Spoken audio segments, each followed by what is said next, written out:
Hello friends, ఈరోజు మన video వచ్చేసి ఏంటంటే బెండకాయ టమాటా కర్రీ అనమాట. మనం తెలంగాణ స్టైల్లో అయితే మనం ప్రిపేర్ చేస్తున్నాం కర్రీస్. హాయ్ ఫ్రెండ్స్, నా పేరు Aruna. Welcome to our YouTube channel. So friends, ఇక్కడైతే నేను ముందుగా అయితే ప్యాన్ పెట్టిన, అది కొంచెం వేడైనాక ఒక టేబుల్ స్పూన్ అంత అయితే నూనె పోసిన. ఇక్కడ వచ్చేసి ఒక హాఫ్ టీ స్పూన్ అంత అయితే జీలకర్ర యాడ్ చేసిన అనమాట.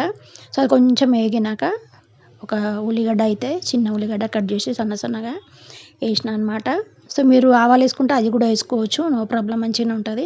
సో అవి కొంచెం వేగిన తర్వాత ఒక 4-5 పచ్చిమిరపకాయలు అయితే కట్ చేసేసిన అనమాట. ఎందుకంటే మనం కర్రీలో కారం తక్కువ వేస్తున్నాం కాబట్టి పచ్చిమిరపకాయలు వేసిన అనమాట. సో అది కొంచెం వేగినాక ఒక రెమ్మంతా కరివేపాకు అయితే యాడ్ చేసిన. సో అది కూడా కొంచెం వేగిన తర్వాత ఒక పావు టీ స్పూన్ అంతా అల్లం వెల్లిగడ్డ పేస్ట్ అయితే కొంచెం వేయించండి, ఎందుకంటే మనకు పచ్చి వాసన వస్తుంది కదా. సో అది కొంచెం వేగినాక ఒక పావు టీ స్పూన్ అంతా పసుపు అనమాట. పసుపు ఎక్కువ వేయించకూడదు, మాడిపోద్ది మళ్ళీ. నెక్స్ట్ వచ్చేసి మనకి బెండకాయ ముక్కలు అనమాట. చిన్నగా కట్ చేసిన బెండకాయ ముక్కలు. మరీ చిన్న కట్ చేస్తే ఏమవుతుంది అంటే అది పగిలిపోయాలో ఉన్న గింజలన్నీ బయటకు వస్తాయి అబ్బా. సో అందుకే ఈ సైజులో కట్ చేసుకొని మంచిగా ఉంటుంది అనమాట. సో ఇదైతే నేను కలుపుతున్నాను అనమాట. కలిపేసేయండి. సో ఇక్కడ మంట మాత్రం లో ఫ్లేమ్లోనే పెట్టండి, ఎందుకంటే మనం ఇప్పుడు ఏం వాటర్ అది ఏం యాడ్ చేయలేదు కదా, మాడిపోతుంది అనమాట. మీడియం ఫ్లేమ్ కూడా పెట్టకుండా మొత్తం లో ఫ్లేమ్లో పెట్టేసేయండి. సో ఇది ఏంటంటే ఒక 4-5 నిమిషాలు మనము మధ్యలో కలుపుకుంటా ఉడకబెట్టాలన్నమాట వాటిని. ఇక్కడ వచ్చేసి ఒక 4 మినిట్స్ తర్వాత నేనైతే ఒక టీ స్పూన్ అంతా కారం యాడ్ చేసిన. టేస్ట్కి సరిపడినంత సాల్ట్ ఇక్కడైతే నేను కల్లుప్పు వేసిన అనమాట. రాళ్ళ ఉప్పు, దొడ్డుప్పు యాడ్ చేసిన. మీకు ఇష్టమైన సన్నుప్పో దొడ్డుప్పో ఏదో ఒకటి యాడ్ చేసుకోండి, మీ టేస్ట్కి సరిపడినంత. కాకపోతే మనం ఎక్కువ గ్రేవీ చేసలేం కాబట్టి ఉప్పు చూసేసుకోండి అనమాట, ఉప్పు కారం అనేది.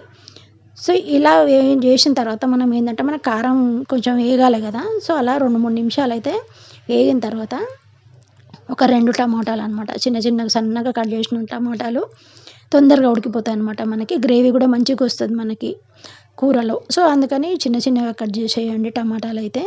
సో టమాటాలు వేసినాక కూడా ఏంటంటే మనము ఒక 3-4 నిమిషాలు లో టు మీడియం ఫ్లేమ్లో పెట్టండి, ఎందుకంటే టమాటాలలో ఉన్న నీళ్ళంతా బయటకు వస్తాయి అనమాట. మనం ఉప్పు కూడా వేసినాం కదా, సో అదంతా బయటకు వస్తుంది. ఒక 4 నిమిషాల తర్వాత ఒక వాటర్ గ్లాస్ అంతా వాటర్ అయితే యాడ్ చేసుకోండి.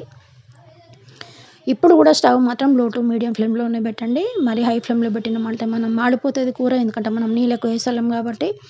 సో మరీ కూర అయితే ఉచ్చుగా లొచ్చు చేయట్లేం కదా మనం.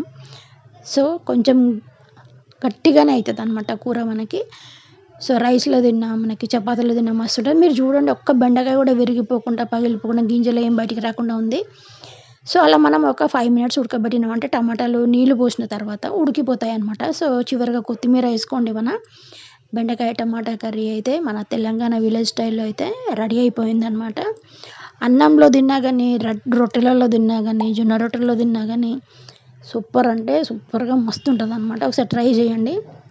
సింపుల్గా బెండకాయ టమాటా కూర ఇలా ప్రిపేర్ చేసుకోండి. మీరు ప్రిపేర్ చేసి ఎలా కుదిరిందో నాకు కామెంట్స్లో అయితే చెప్పండి. వీడియో నచ్చితే లైక్ చేయండి, షేర్ చేయండి, అలాగే కామెంట్ చేయడం మాత్రం మర్చిపోకండి.